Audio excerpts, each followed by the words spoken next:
To use Excel's autofill option, start by entering a number, select that cell, click and drag the grip in the lower right corner of that cell, and Excel will copy that number.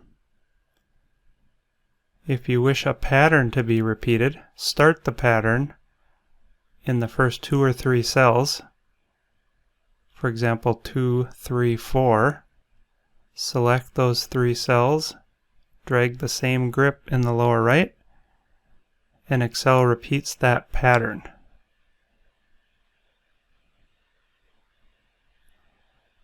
This works in a similar fashion when text is also included in the cell.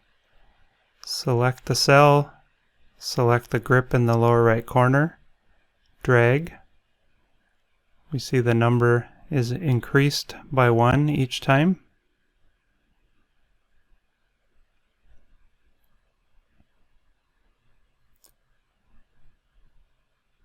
We could ensure this pattern if we wished by typing level 2, level 3, level 4, selecting those 3 cells, dragging the autofill grip, and now we see a similar result.